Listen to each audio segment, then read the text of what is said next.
Hi കൂട്ടുകാരെ, നമുക്കിന്ന് കുബൂസ് സിമ്പിളായിട്ട് വീട്ടിലുണ്ടാക്കാം. അതെങ്ങനെ ഉണ്ടാക്കുകയെന്ന് നമുക്ക് കാണാം.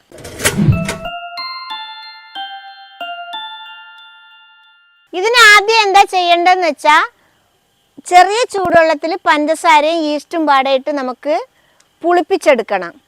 അത് കഴിഞ്ഞ് ഞാൻ ചെയ്യുന്നത് 1 കിലോ മൈദപ്പൊടിയാണ്. അതിനുള്ള സാധനമാണ് ഞാനിവിടെ എടുത്തിരിക്കുന്നത്.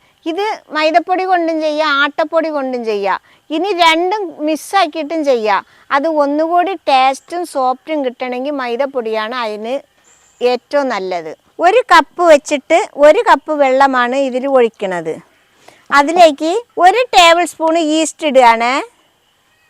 അതിലേക്ക് 2 ടേബിൾ സ്പൂൺ പഞ്ചസാര ഇടുകയാണ്.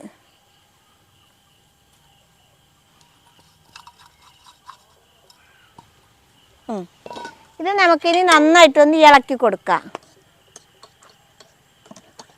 ഞാനിപ്പോൾ ഈസ്റ്റും പഞ്ചസാരയും പാടെ പുളിപ്പിക്കാൻ വെച്ച വെള്ളം ചെറിയ ചൂട് വേണം. ചെറിയ ചൂട് പറഞ്ഞാൽ നമ്മളിങ്ങനെ വിരലിട്ട് നോക്കുമ്പോൾ കൈ ചൂടാൻ പാടില്ല. ഞാൻ ഇട്ടിരിക്കുന്നത് ഇൻസ്റ്റൻ്റ് ഈസ്റ്റാണ് ഇട്ടിട്ടുള്ളത്. അത് ഇനി ഒരു 10 മിനിറ്റ് നേരം അവിടെ ഇരിക്കട്ടെ. ഇപ്പം നമ്മൾ ഈ ഈസ്റ്റ് വെച്ചിട്ട് 10 മിനിറ്റായി. ഇനി നമുക്കിത് തുറന്ന് നോക്കാം എങ്ങനെ ഉണ്ടെന്ന്.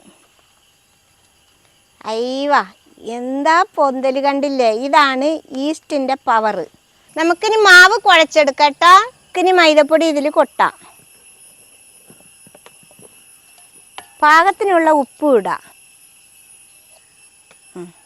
ഉപ്പൊന്ന് നമുക്ക് മിക്സാക്കി എടുക്കാം.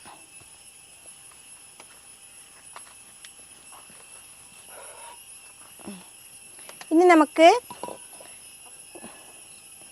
ഈ ഈസ്റ്റ് ഇട്ട വെള്ളം നമുക്ക് കുറേച്ചായിട്ട് ഇതിൽ ഒഴിച്ചിട്ട് ഒന്ന് ഇളക്കാം.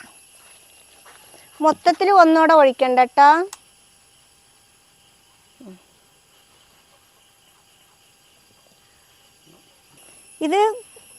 ഇത് കുഴയ്ക്കുമ്പോഴേ വെള്ളം കൂടാനോ കുറയാനോ പാടില്ല. കറക്റ്റ് നമ്മൾ ചപ്പാത്തിക്കൊക്കെ കുഴച്ചെടുക്കുമല്ലോ, അതുപോലെ കുഴച്ചെടുക്കണം കേട്ടോ. ഇത് പോരാ, നമുക്ക് കുറച്ചുകൂടി പാകത്തിന് വെള്ളം ഒഴിച്ചു കൊടുക്കാം. ചില മൈദമാവുക്ക് വെള്ളം കൂടുതൽ വേണം, ചില മൈദമാവുക്ക് വെള്ളം കുറച്ച് മതി. ഓരോരോ സ്ഥലങ്ങളിൽ കിട്ടുന്ന മൈദമാവിനനുസരിച്ചിട്ടാണ് വെള്ളം കൂടുതലും കുറയലും. അതാണ് പറഞ്ഞത്, കുറേശ്ശെ വെള്ളം ഒഴിച്ച് നമ്മൾ ചപ്പാത്തി കുഴക്കണ പോലെ കുഴച്ചെടുക്കുക. വെള്ളം കൂടാനും പാടില്ല, കുറയാനും പാടില്ല. ഇങ്ങനെ ഒന്ന് കുഴഞ്ഞ് വരുമ്പോൾ നമുക്കിനി ടൈൽസ് മേലോ ഭീഷണിപ്പുറത്തോ നമ്മൾ എവിടെ വെച്ച് പത്തിരി ചപ്പാത്തിയൊക്കെ കുഴക്കണ ആ പാകത്ത് വെച്ച് കുഴയ്ക്കുക. ഞാനിവിടെ എടുത്തിട്ടുള്ളത് ഒരു ടൈലാണ്. ഇനി അതിൻ്റെ മേലെ എടുത്ത് വെക്കാം. എന്നിട്ട് നമുക്ക് ഇതിങ്ങനെ വലിച്ച് കുഴക്കണം കേട്ടോ. ഈ മാവ് ഇങ്ങനെ നന്നായിട്ട് കുഴക്കണം കേട്ടോ. അപ്പോഴേ നല്ല പോലെ മാവ് സെറ്റായി വരാം. കുറഞ്ഞതൊരു 5 മിനിറ്റെങ്കിലും ഇങ്ങനെ കുഴക്കണം. നമ്മളിപ്പോൾ മാവ് കുഴയ്ക്കാൻ തുടങ്ങിയിട്ട് ഒരു 5-6 മിനിറ്റ് ആയിട്ടുണ്ട് കേട്ടോ. ഇനി നമുക്കിത് നന്നായിട്ടൊന്ന് ഉരുട്ടിയിട്ട്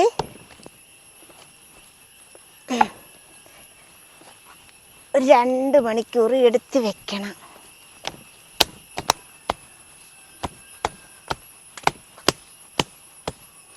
ഇനി നമുക്ക് ഇതിലൊരിച്ചിരി എണ്ണ പുരട്ടെ. അതെന്തിനാന്ന് പറഞ്ഞാൽ ഉണങ്ങാതിരിക്കാൻ.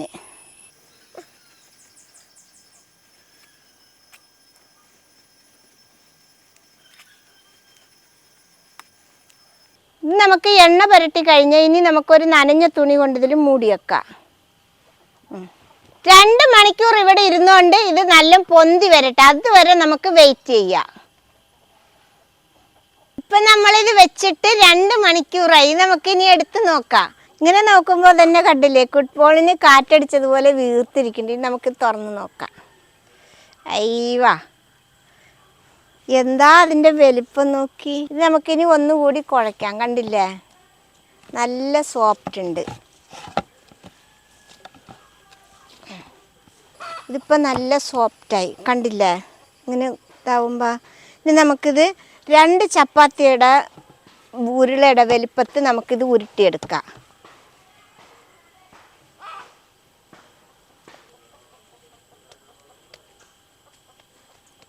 പാത്രത്തിൽ നനവുണ്ട്, അപ്പോൾ ഇച്ചിരി പൊടി ഇട്ട് കൊടുക്കാം. 1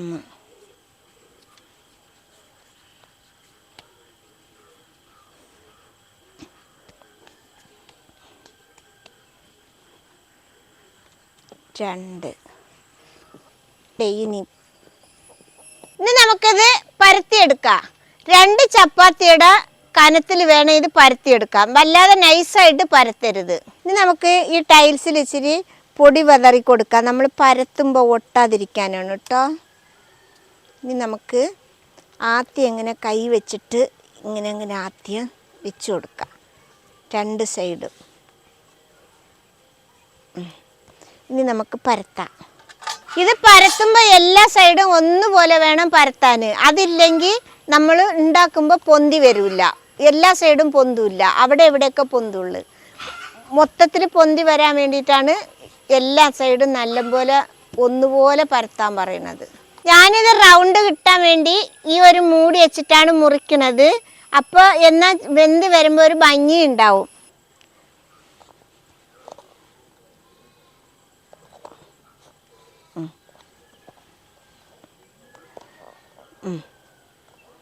ഇപ്പം കണ്ടില്ലേ, ഒന്ന് പരത്തി കഴിഞ്ഞാൽ ഇത് കണ്ട ഈ കനത്തിന് വേണം പരത്താൻ. കണ്ടില്ലേ, ഈ കനത്തിന്. ഇപ്പം 2 ചപ്പാത്തിയുടെ കനായി. ഇനി നമുക്ക് ഇതെല്ലാം പരത്തിയെടുക്കാം.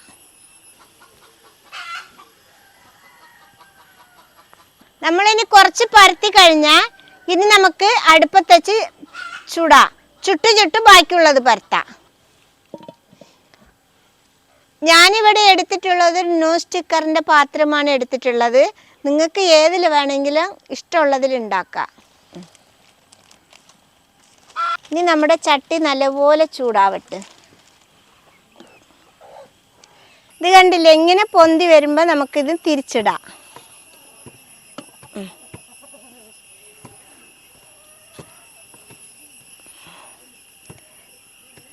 ഇത് കണ്ടില്ലേ പൊള്ളി വരുന്നത്. തീ നല്ല ഹൈ ഫ്ലെയിമിൽ വെക്കണം കേട്ടോ.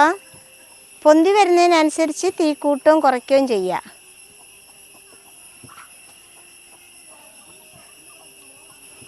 ഇനി ഒന്നുകൂടി തിരിച്ചിടുക.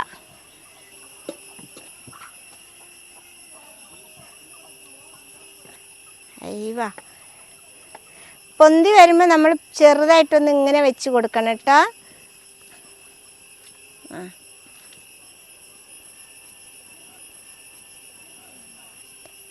ഫുള്ളും പൊന്തി വന്നിട്ടുണ്ട്, കണ്ടില്ലേ. ഇനി നമുക്കിത് എടുക്കാം.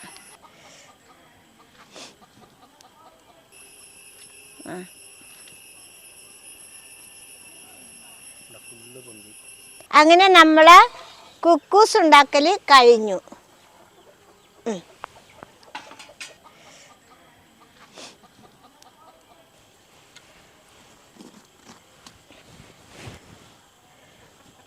അങ്ങനെ നമ്മുടെ കുബൂസ് ഉണ്ടാക്കൽ കഴിഞ്ഞു.